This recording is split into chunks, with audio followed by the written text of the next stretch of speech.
Donc, bonjour tout le monde. J'étais presque pas en retard. Euh, donc aujourd'hui, on va parler des Gatherers, qui est une nouvelle API qui complémente les streams, qui arrive en preview dans Java 22. Donc non, il n'y a pas de faute d'orthographe. C'est juste un jeu de mots. J'essaye de faire des jeux de mots en anglais. Je vais pas parler en anglais, je vais parler en français, mais comme j'ai la flemme de traduire les slides, ils seront en anglais. Euh, donc bien sûr, je vais vous montrer un truc qui est en preview, et le principe des previews, c'est que ça peut disparaître à n'importe quel moment. D'accord. Donc faites pas tout un plan produit sur ce que je suis en train de dire. Ça risque de mal marcher. Euh, donc juste moi, je suis enseignant-chercheur à l'université qui s'appelle maintenant Gustave Eiffel. C'est toujours la même, c'est euh, celle qui s'appelait Marne-la-Vallée. Mais comme on a bouffé quelques écoles entre-temps, on a changé de nom. Je fais partie des gens qui écrivent les specs de Java. Donc j'écris les specs des lambda. J'écris les specs des collecteurs aussi. Pas tout seul, hein, on est plein. Des modules, des records. Et un jour, des value class qui devraient arriver bientôt. Assez parlé de moi. Donc le but, c'est de voir l'API des gatherers. Donc je vais essayer de vous expliquer ce que c'est, puis après de switcher sur du live code. Et puis comme on est beaucoup, vous corrigerez mes fautes en live. Alors, qu'est-ce que c'est qu'un stream? Alors je me suis rendu compte qu'en fait vous ne saviez pas comment un stream ça marchait. Vous savez les écrire, mais vous ne savez pas comment ça marche à l'intérieur. Donc on va parler un peu de comment ça marche à l'intérieur. Donc déjà, un stream, on a une source, d'accord. À l'intérieur, c'est ce qu'on appelle un splitterateur, c'est-à-dire quand vous créez un stream sur n'importe quelle source de données, derrière, en dessous, on a ce qu'on appelle un splitterator. Alors c'est quoi un splitterator? C'est la même chose qu'un itérateur, mais au lieu qu'on poule les données comme un itérateur quand on fait des next, on va pousser les données. D'accord. Pourquoi c'est mieux de pousser les données? Parce que la machine virtuelle sait les optimiser. Quand on tire les données, on ne sait pas le faire. Et il s'appelle splitterator parce qu'il est capable de se couper en deux. Et se couper en deux, c'est vachement bien. Ça veut dire que je peux prendre un calcul compliqué et le couper pour l'envoyer sur deux cœurs différents. Et c'est comme ça que les streams parallèles marchent en fait. Parce que mon itérateur, il est capable de se scinder en deux. Et puis je vais me scinder autant de fois qu'il faut pour utiliser tous les cœurs de ma machine. Donc comment ça marche? J'ai mon splitterateur à gauche, donc qui est créé à partir d'une structure de données, souvent des structures de données en mémoire, mais ça peut être des fichiers et ce genre de choses-là. J'ai un certain nombre d'opérations intermédiaires, donc comme je fais des filters, des flat maps et ainsi de suite, c'est mes opérations intermédiaires. Et à la fin, j'ai mon opération terminale. Ici, c'est toList. Et en fait, c'est toList qui est le chef d'orchestre. Quand vous exécutez toList, ce que va faire toList, toList va appeler le splitterateur, en fait, ici, en lui demandant des données, et ça va prendre les données, ça va les envoyer, ça va les pousser, en fait, dans mon pipeline. C'est-à-dire que mon stream, d'accord, toutes mes opérations intermédiaires, on pousse les données. Et à la fin, si on reçoit les données, on fait l'opération qu'on a besoin de faire. Donc si mon opération terminale, c'est par exemple find first, je ne vais pas pousser les données beaucoup, je vais pousser les données jusqu'à temps que j'en reçoive une à la fin. D'accord. Si mon opération c'est toList, je vais pousser toutes les données, et toutes celles qui sortent, je les récupère et je les mets dans une liste. C'est le principe. Donc nous, on va s'intéresser surtout aux opérations intermédiaires, d'accord, qui se passent ici. Donc l'idée des gatherers, c'est une API qui permet de définir n'importe quelle opération intermédiaire. D'accord. Le but, c'est d'être capable de définir n'importe quelle opération intermédiaire. Pourquoi? Parce que ça veut dire qu'après, n'importe qui peut implémenter des opérations intermédiaires comme il veut. D'accord. C'est vachement bien. Ça veut dire qu'on n'est plus limité par les opérations qui sont sur les streams, mais on est limité par notre propre imagination, et si on a compris la présentation. D'accord. Donc l'idée, c'est de rajouter en fait sur stream une seule méthode gather, là. Et cette méthode gather, elle prend un gatherer. Alors pour ceux qui ont déjà vu l'API des collecteurs, ça marche vraiment pareil. Pour les collecteurs, on a une méthode collect, et ça reprend un collecteur. Donc ça, c'est pour l'opération terminale. D'accord, les collecteurs, c'est pour les trucs terminales. Le gatherer, c'est pour les opérations intermédiaires. Donc on a une méthode gather, et qui va prendre un gatherer. Et dans la classe gatherers avec un S, on a tout un tas de gatherers qui sont déjà prédéfinis. Alors comme vous savez déjà lire la doc, je ne vous expliquerai pas ce que fait chaque gatherer, parce que c'est complètement stupide de faire ce genre de truc-là. On va plutôt voir comment on fait pour en créer. C'est quand même plus cool. Donc c'est quoi une opération intermédiaire, puisque c'est le truc qu'on veut abstraire. D'accord ? Ce qu'on veut être capable d'abstraire, c'est une opération intermédiaire. Qu'est-ce que ça fait une opération intermédiaire ? Une opération intermédiaire, ça va essayer de pousser des valeurs vers l'opération intermédiaire suivante. D'accord ? Celle qu'on appelle downstream hop.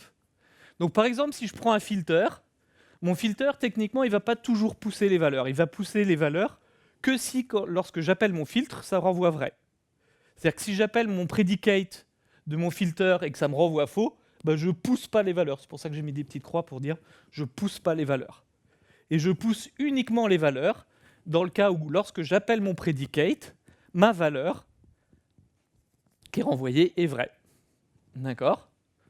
Donc de la même façon, mon flatmap ici, lui, pour une valeur donnée, il va pousser plusieurs valeurs. Vous êtes d'accord que flatmap, ça ressemble à une sorte de boucle à l'intérieur du stream ?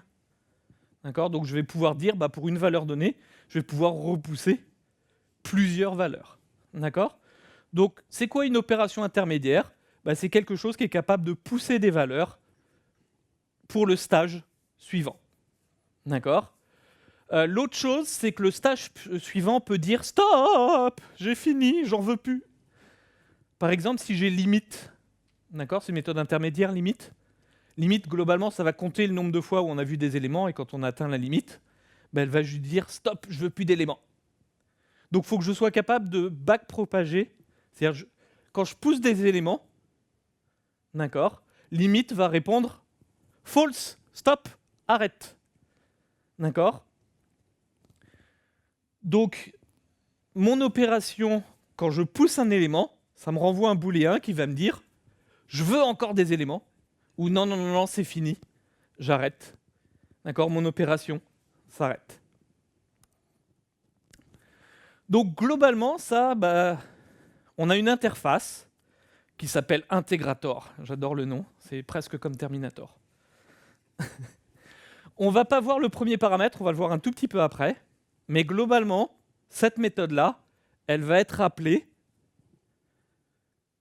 pour tous les éléments de l'opération intermédiaire précédente. Donc c'est cette méthode-là qui va être appelée. D'accord ? Donc si mon opération intermédiaire, c'est ma première, elle est appelée avec les éléments de ma liste, mon machin, et ainsi de suite. Donc mon deuxième paramètre, c'est l'élément. Mon troisième paramètre, c'est un objet downstream. Mon objet downstream, vous pouvez le voir comme une sorte de consumer. C'est un truc dans lequel on va pouvoir pousser des éléments. D'accord ? Donc voilà mon objet downstream, ce que c'est. Il a deux méthodes. Une qui s'appelle push, pour pouvoir pousser un élément. D'accord ? Donc c'est l'abstraction de mon stage d'après. Mon integrate reçoit un élément et est capable de pousser des éléments pour le stage suivant. Push renvoie un booléen pour dire le stage d'après, est-ce qu'il accepte des nouveaux éléments ou pas ? D'accord ? Et j'ai une opération un peu supplémentaire. Celle-là, c'est dans les cas particuliers. Quand je pousse un élément, des fois, je suis obligé de créer l'élément avant de pouvoir le pousser. Et créer l'élément, ça peut me coûter cher. Donc, je peux demander au stage d'après, par hasard, tu ne rejetterais pas les éléments. Parce que si tu les rejettes, ça ne sert à rien que je les crée. D'accord ? Donc, c'est juste une optimisation. Dans le cas où, quand on crée des éléments, ça coûte cher de les créer, on peut utiliser le isRejecting pour se poser la question, est-ce que mon étape d'après, là, elle ne rejetterait pas déjà les éléments ? Auquel cas, ça ne sert à rien que je les crée pour pouvoir les pousser, parce que ça va m'envoyer false. D'accord ? Donc, integrate, ça prend un élément, ça prend le downstream, qui est donc mon API qui correspond à mon opération intermédiaire suivante. Je peux pousser mes éléments dedans et je vais renvoyer vrai si je veux encore des éléments ou false si j'ai terminé. D'accord? Je vais renvoyer I want more. Vrai ou faux? C'est un poil plus compliqué que ça. J'étais passé d'une seule fonction, maintenant j'en ai 4. Pourquoi? Parce que mes opérations intermédiaires, elles peuvent avoir aussi un état. Limite, c'est un état. Je suis obligé de compter le nombre d'éléments que j'ai déjà vus. Distinct, c'est un état. Je suis obligé de savoir tous les éléments qui sont déjà passés pour ne pas les renvoyer 2 fois. D'accord? Donc, j'ai un certain nombre de méthodes qui vont gérer cet état-là. D'accord? Donc, j'ai une première méthode qui s'appelle l'initializer, qui va me permettre de créer un état. Alors, bien sûr, je ne vais pas créer d'initializer si je n'ai pas d'état. Par exemple, filter ne conserve pas d'état. Quand je reçois un élément, j'appelle juste le truc, je ne sauvegarde pas quoi que ce soit. D'accord? Donc, je n'ai pas d'état. Mais si j'ai un état, je vais pouvoir fournir un supplier de cet état. C'est-à-dire une fonction qui permet de créer cet état. En premier paramètre, je vais recevoir cet état-là. D'accord? Et donc, ma méthode integrate, mon intégrateur, il peut changer l'état comme il a envie. Maintenant, quand j'ai un état, j'ai 2 petits problèmes. Déjà, quand je fais un calcul en parallèle, je vais avoir un état par cœur. Et à la fin, il me faut un seul résultat, donc il faut que je sois capable de combiner des états. D'accord? Donc j'ai besoin d'un combiner pour dire, si j'ai plusieurs états sur différents threads, comment ça correspond à un seul état. D'accord? Donc par exemple, si mon opération intermédiaire, elle crée des listes, peut-être que mon état, c'est la concaténation des listes, ou ce genre de choses-là. Enfin, mon combiner, c'est la concaténation des listes. D'accord? Et j'ai besoin d'un finisher. Mon finisher, c'est quoi? Mon intégrateur, il va être appelé avec tous les éléments. Et il se peut qu'il reste des éléments dans mon état. Et c'est-à-dire que je veux faire une opération alors que j'ai fini d'envoyer tous les éléments. D'accord? Donc si j'ai besoin de ça, alors je vais pouvoir définir un finisher dont le but est de prendre un état, de prendre le downstream et dire tu peux décider de, par exemple, pousser une valeur de l'état dedans ou pas. C'est-à-dire, est-ce qu'il me reste encore des données dans l'état que j'aimerais bien pousser au truc d'après? Donc ça a l'air un petit peu compliqué comme ça. Je propose qu'on prenne plusieurs exemples, d'accord, pour essayer de comprendre un peu comment ça marche. Alors, je vais réimplémenter plusieurs opérations intermédiaires qu'on a habituellement. Donc la première que je veux implémenter, c'est filter. Donc je veux faire la même chose que ce que fait filter. D'accord? Si mon gatherer, il est capable d'abstraire n'importe quelle opération, il est capable d'abstraire filter. D'accord? Donc ici, j'ai un certain nombre de textes, item 1, item 2, machin, et ainsi de suite. Et ici, je fais un filter sur tous ceux qui finissent par 1. Donc, si j'exécute, d'accord, ça me dit item 1, item 2. Vous avez vu que c'est joli, je peux écrire void main et ça marche? Oh. Mais c'est pas le but là. Donc moi, ce que je veux faire, c'est au lieu de faire un filter, je vais faire un gather avec un gatherer, que j'ai aussi appelé filter, parce que son but, c'est de filtrer. Donc un gatherer, quand je vais le créer, je vais indiquer 3 types. Mon premier type ici, c'est le type des éléments qui sont reçus. D'accord? Filter, ça va prendre des strings en premier élément. Mon second élément, c'est mon état, et pour l'instant, je n'ai pas d'état. Donc je vais me faire what? Et en troisième, c'est qu'est-ce que je renvoie? Si j'ai des strings en entrée, je renvoie des strings, d'accord, en sortie. Et j'ai une splendide factory méthode, gatherer off, qui me permet de créer un gatherer. Donc mon gatherer le plus simple, je vais lui indiquer un intégrateur. D'accord, ma méthode, on va le voir tout de suite, qui prend un état, un élément, d'accord, et un downstream, c'est-à-dire une interface qui me permet de voir le prochain état. Je vais enlever le fixme.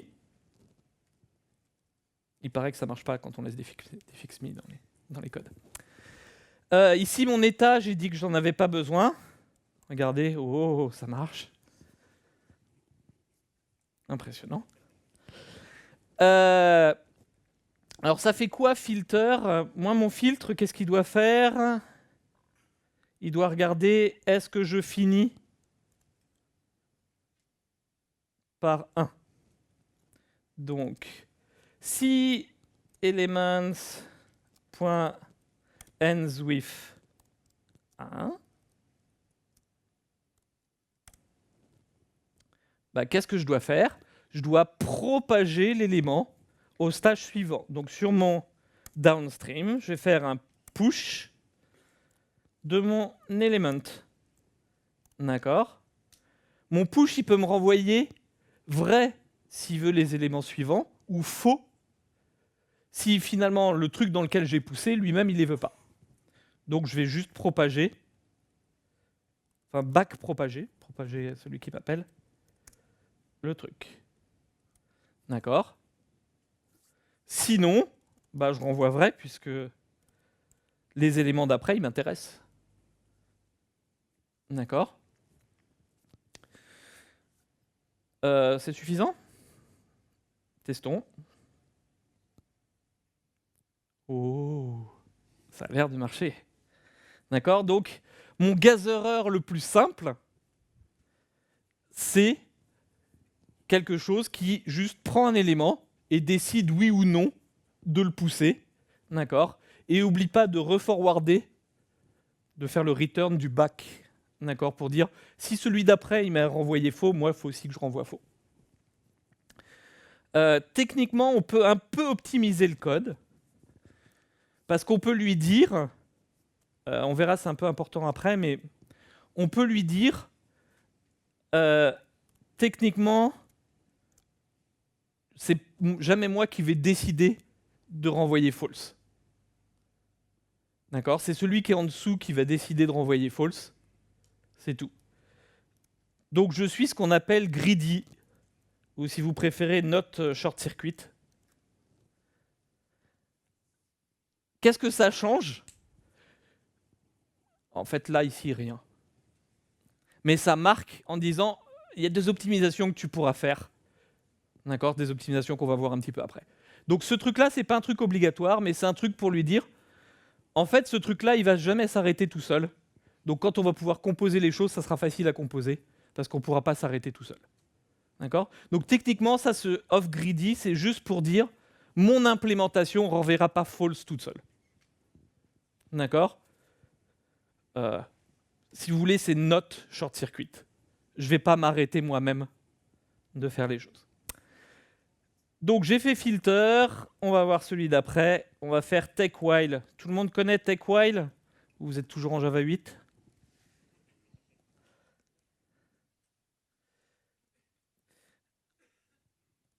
Donc take while, l'idée, bah, c'est run. D'accord? On dit prends les éléments tant que ça est vrai. Donc tant que ça est vrai, on prend les éléments et on s'arrête. D'accord? Dès que la condition est plus vraie. Donc là, la condition, quand on est sur le tiret-tiret, on n'est plus vrai, donc on s'arrête à ce moment-là. Donc je vais reprendre mon point gather. Et maintenant, je vais dire, je vais faire un take while. Donc bien sûr, j'ai besoin d'un gazereur pour faire mon take while. Je me mets pas au bon endroit et j'ai dit que je l'appelais take while. Donc comment ça marche? Bah, de la même façon, je vais faire un gather.off et je vais ici indiquer mon intégrateur. Pareil, j'ai pas d'état. Donc, si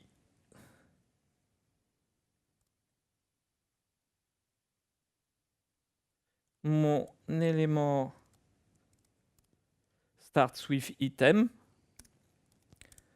d'accord, donc là je suis dans le cas où ça se passe bien, bah, je vais le propager. D'accord, donc return downstream.push de mon element. Par contre, si c'est pas vrai, là faut que je m'arrête. Comment on s'arrête? Return false. Il y en a qui suivent. Ouf. Je suis pas tout seul dans mon coin. D'accord. Donc normalement c'est censé faire la même chose, c'est-à-dire prendre les deux premiers. Ouh, ça a l'air de marcher. Alors bien sûr, on peut augmenter un peu la difficulté. On va écrire limite.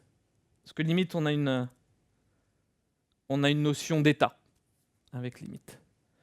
Donc si j'exécute mon code avec limite 3, ça me prend bien les trois premières valeurs. Ça a l'air d'être bon. Hop. On y va ici. Et donc, on écrit la méthode limite. Et finalement, mon gather ici, il va faire limite. Je vais encoder le 3 en dur, mais je pense que vous voyez, ça marche aussi si on prend un paramètre. Alors là, c'est un peu plus compliqué parce que mon gatherer, je dois prendre celui qui a 4 paramètres, là, qui a l'initialiseur, puisque je vais avoir un état. Donc il me faut un objet qui corresponde à un état. Donc je vais me créer un objet qui correspond à un état. Vous êtes d'accord que j'ai besoin d'un compteur? C'est ça mon état? Limite, il va compter le nombre de fois et quand j'ai atteint la valeur, je m'arrête. Int counter. Vous savez qu'on a le droit de faire ça en Java, créer des classes locales. C'est vachement bien pour les tests unitaires, ça évite que les classes elles se baladent n'importe où. Pour le reste, je suis pas sûr que ça serve à quelque chose, mais c'est cool. Donc ici, j'ai besoin d'un supplier. Donc new counter.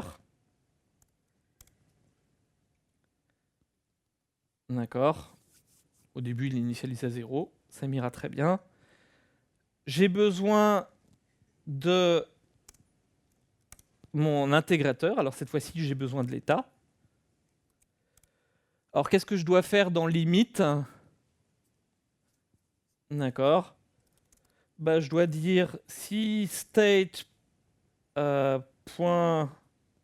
Oh, je vais appeler counter ici. Je vais appeler counter aussi. Bon, on va le laisser state. Point counter.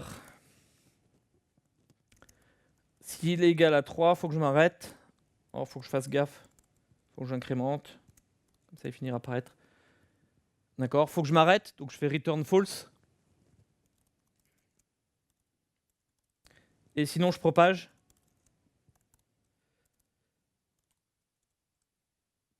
Point push element.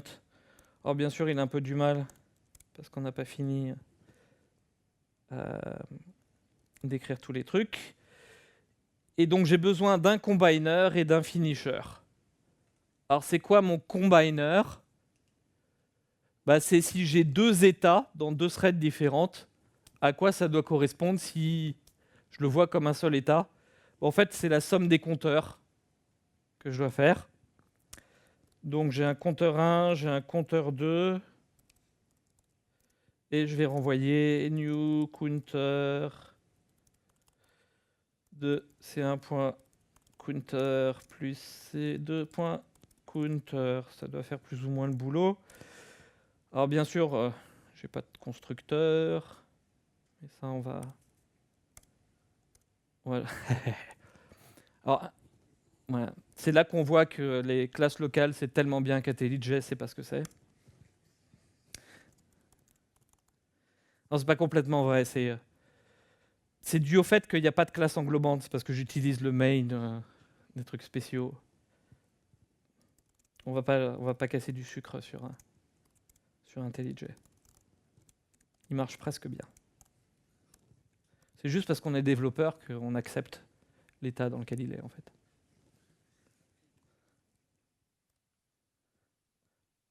Je peux dire la même chose sur les autres, hein, c'est pas spécifique. Et donc, j'ai mon initializer qui est qu'est-ce que je dois faire quand j'ai l'état à la fin. Bah, quand j'ai l'état à la fin, je dois rien faire. Donc, rien faire. Alors, pourquoi je dois rien faire? Parce que normalement, je me serais arrêté avant. Avec un false ici. Donc j'ai écrit mon truc, j'ai mon gather limit. Est-ce que ça marche ou est-ce que je me suis planté de 1? Oh, ça a l'air de marcher. J'ai bien fait un gather, hein, c'est bien le vrai. Celui que j'ai là. D'accord, donc c'est plus compliqué. J'ai besoin d'un état. Donc je vais avoir une fonction qui va être appelée au démarrage pour créer cet état-là. D'accord. Après, je récupère mon état ici. À vous noter que Java, il est balèze en inférence de type. Il est capable de voir que state, son type, c'est counter. Parce que dans le premier, j'ai fait un return de counter. D'accord. Donc il propage bien les types correctement. C'est cool quand ça marche. Les jaunes ici, c'est juste qu'il me dit que l'API est en preview. D'accord. C'est pas des jaunes que j'ai fait des erreurs. Enfin, je pense pas. Ici, faut que je lui dise, quand on est en parallèle, comment on fait quand on a plusieurs compteurs.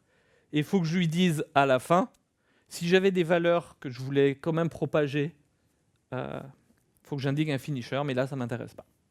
D'accord? Donc c'est un à 4 paramètres, un petit peu plus compliqué. On va continuer. On va en voir un encore plus compliqué.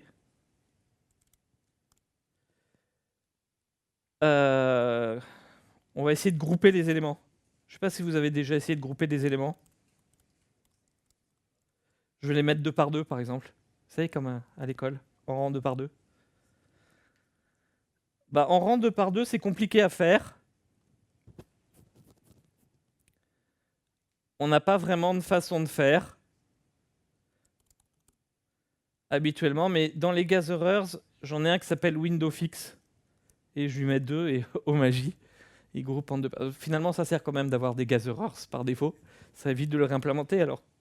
Enfin, sauf qu'ici, je vais les réimplémenter, mais c'est juste pour vous donner une idée de comment ça marche. Donc ça groupe bien les 2 premiers éléments, ça groupe bien les 2 autres éléments, et ça groupe bien le dernier élément tout seul, parce que j'ai un nombre impair d'éléments. D'accord. Automatiquement, ça me crée des listes des trucs. D'accord. Donc les trucs en interne, là, ce que je vais renvoyer, c'était des listes. Donc si moi, je veux faire la même chose avec mon gather, je vais l'appeler group by to. Alors, première chose, il ne renvoie pas string. Donc il prend bien une string, mais il renvoie une liste de strings, puisque je dois les grouper. Donc ça me renvoie une liste de strings. C'est pas un counter, c'est un état. Donc on va l'appeler state. State, qu'est-ce qu'il a besoin? C'est quoi mon état? Bah, c'est ma liste dans laquelle je suis en train de mettre des éléments et qu'après je vais pousser. D'accord? Donc, arraylist de string, list égale new arraylist. Je l'initialise comme ça sera plus simple pour moi. Donc ici, new state. D'accord. Ici, j'ai mon état. Alors, maintenant, il faut réfléchir un petit peu. Qu'est-ce qu'on doit faire? Comment on groupe les choses? Bah, techniquement, l'idée, c'est plus ou moins, je le mets dedans, et si la size de la liste, c'est 2, alors je pousse. D'accord? Ça doit plus ou moins être ça. Donc, ma liste, c'est state.list. If... non, j'ai dit qu'il fallait que je mette dedans d'abord. List.add de element. List.size 3, on a dit 2. On les groupe par 2. Si c'est 2, je peux pousser ma liste. Alors j'ai un petit problème technique, si je pousse ma liste, la prochaine fois je vais rajouter des éléments déjà à la liste qu'il y a. Il faut que je recrée une nouvelle liste. Enfin, faut que mon state.list, ça soit une nouvelle liste vide. Sinon je vais réutiliser la même liste tout le temps et ça va poser quelques légers problèmes techniques. Enfin, ça va être marrant, mais c'est pas forcément exactement ce qu'on veut. Sinon, qu'est-ce qui se passe? Ça veut dire que j'ai pris l'élément, je l'ai mis dans la liste, et je ne veux pas le propager encore. Je propagerai ma liste après. D'accord? Donc je dis, je veux quand même les éléments suivants pour pouvoir faire les choses. Ici, c'est compliqué, là, il faut que je merge des listes ou ainsi de suite. On va faire semblant que ça n'existe pas, la méthode.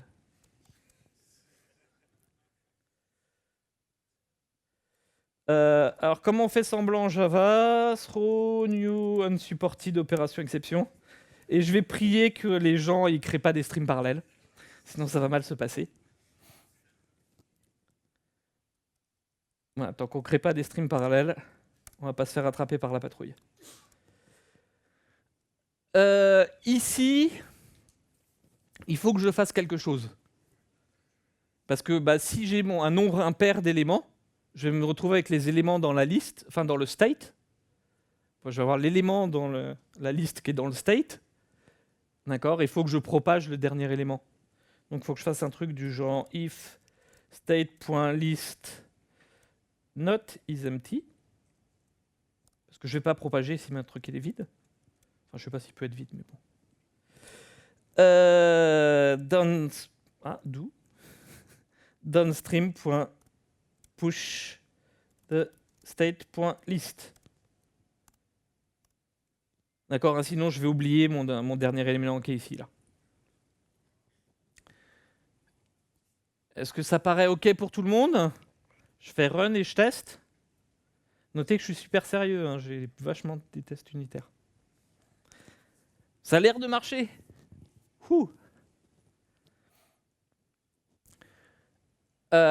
Donc voilà, je suis capable à peu près de modéliser. Alors c'est pas à peu près, je suis capable de modéliser finalement n'importe quelle opération intermédiaire à partir de ces primitives-là. Alors je ne sais pas si vous avez remarqué, mais une raison pour laquelle on n'a pas plein d'opérations intermédiaires dans l'API des streams, c'est parce que l'API des streams actuelle n'a que des opérations intermédiaires qui veulent dire quelque chose si on les crée en parallèle. D'accord? Là, techniquement, groupé par deux, j'aimerais pas trop que ça se fasse en parallèle, parce que sinon chaque cœur peut avoir 1 à la fin, et ça se passe pas bien, si j'ai que 2 cœurs, hein, sinon. Donc j'aimerais bien dire pas parallèle, s'il te plaît. D'accord? Donc notez que c'est un gros changement par rapport à ce qui existe actuellement. Actuellement, tous les streams sont automatiquement parallèles. Et là, je suis en train de dire, si l'utilisateur me demande un truc parallèle, ça va quand même s'exécuter en séquentiel. D'accord? Notez que vous êtes d'accord que personne n'utilise parallèle quand il a une appli web? Ouais? D'accord, donc on s'en fout. Donc au lieu de faire off ici, je vais écrire off séquential. Et off séquential, ça me dit, si jamais dans mon stream tu as cette opération intermédiaire là, alors tout le stream s'exécute en séquentiel, même si l'utilisateur demande à ce qu'il soit parallèle. Et dans ce cas-là, je n'ai pas besoin de spécifier ce truc-là, puisque j'ai plus besoin de merger 2 états possibles. Alors je vais juste regarder que ça marche toujours. Ah, par contre on voit pas là. Ça marche toujours. D'accord? Donc si on résume, on a vu qu'on avait 4 fonctions. D'accord?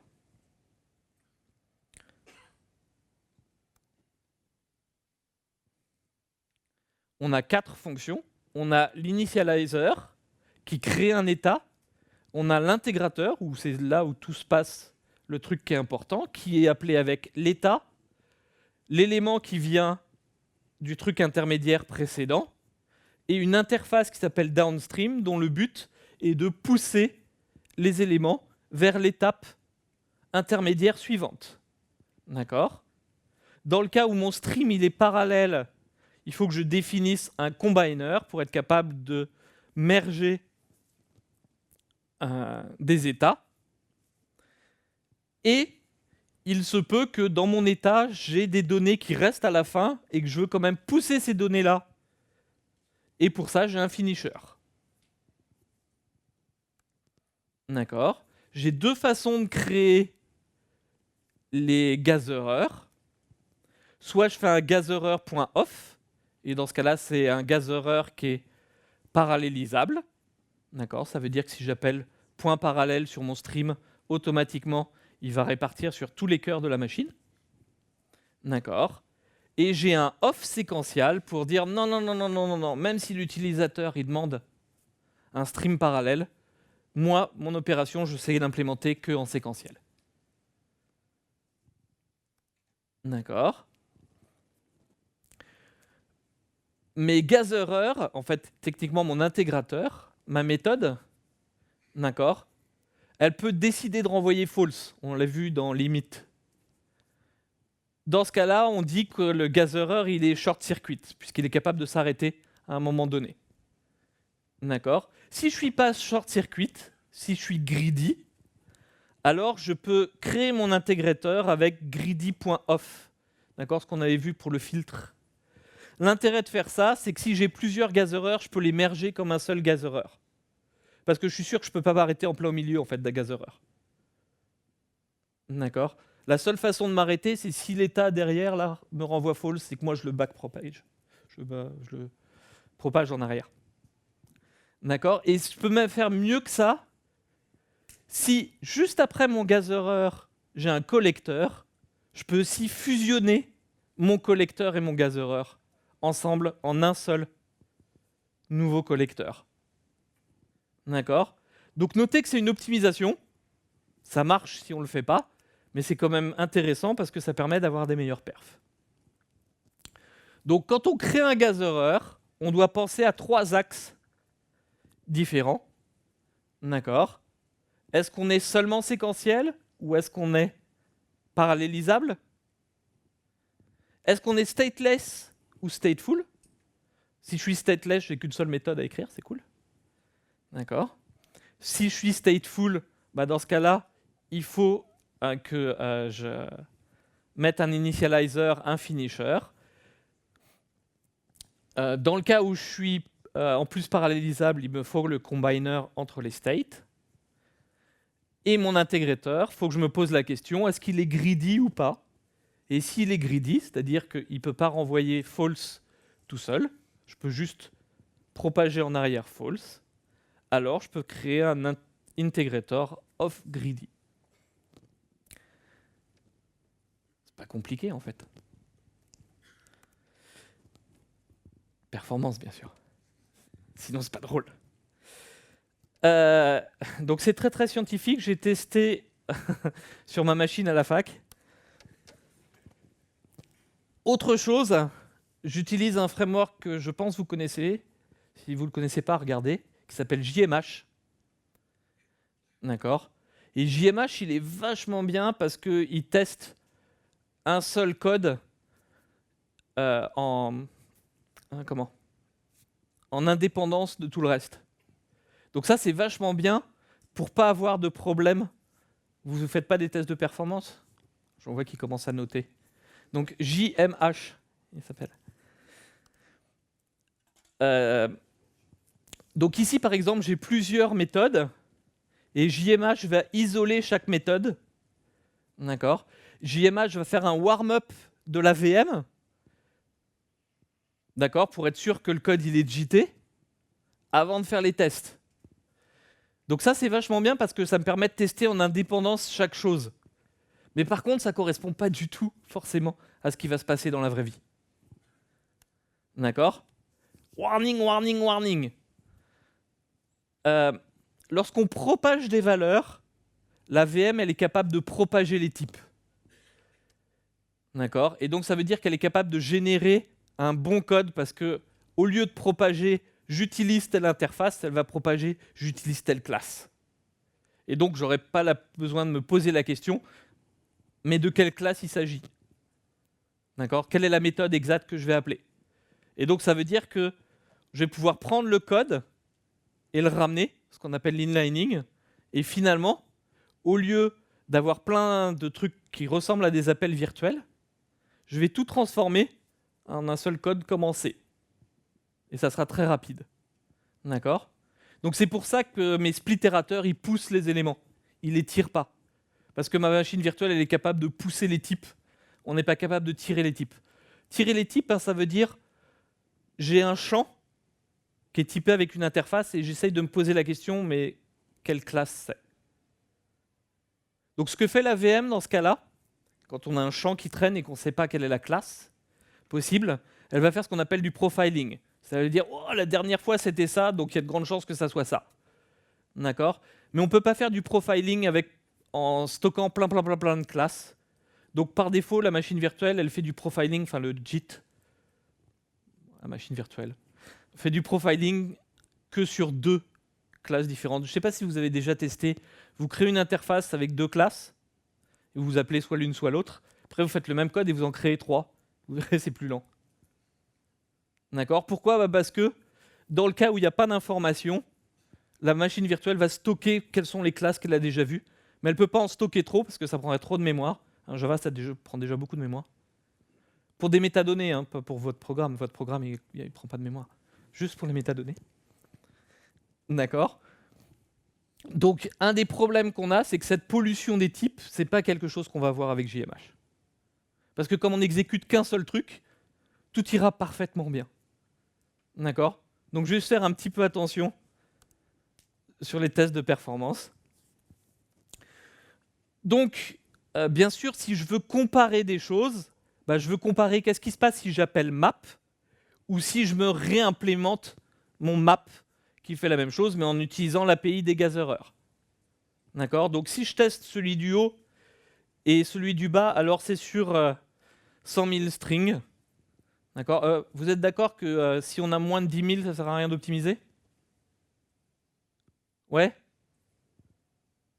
toute façon, le truc, il est déjà fini.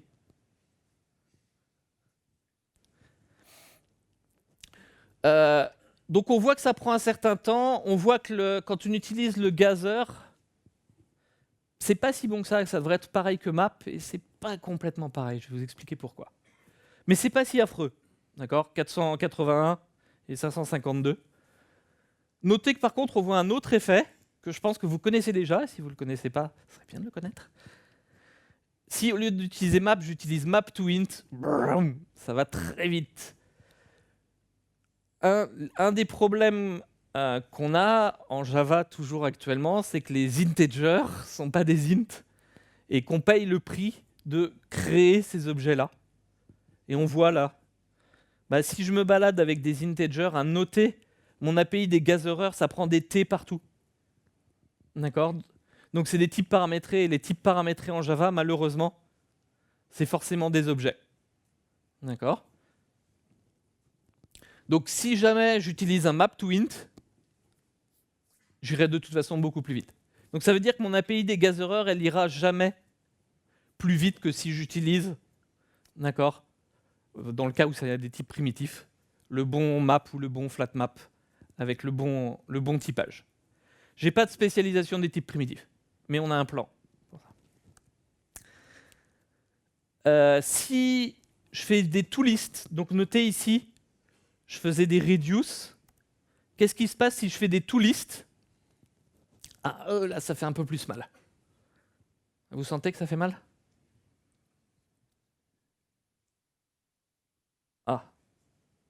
Pourquoi ? En fait, c'est parce qu'il y a une optimisation dans toList.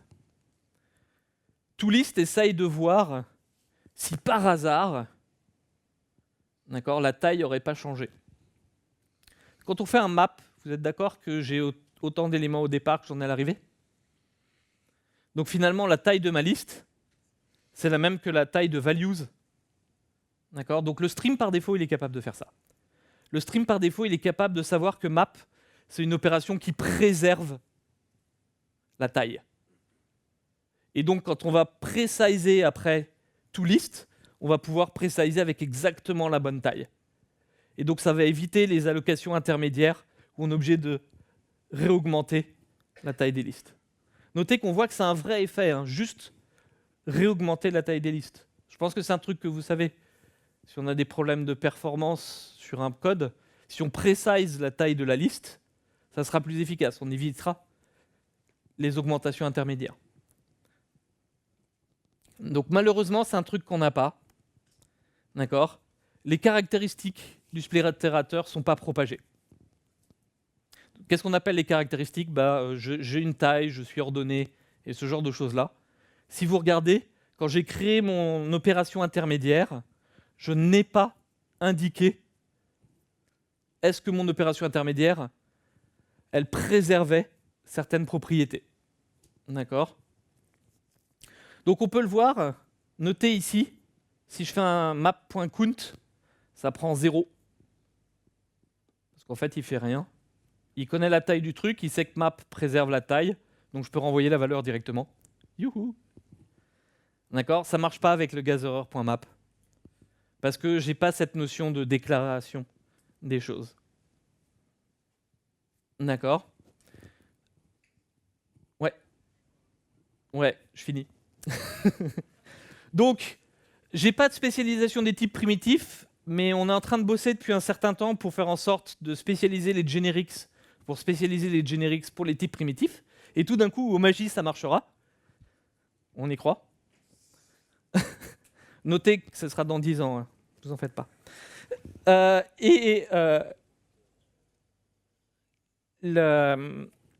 Les caractéristiques sont pas propagées. D'accord ? Ça, c'est quelque chose qu'on pourra améliorer et qui, pour l'instant, ne sont pas améliorés. D'accord ? Donc, juste pour finir, c'est toujours en preview en Java 23. Ça serait bien que certains d'entre vous testent. Java 22 est déjà sorti. Hein.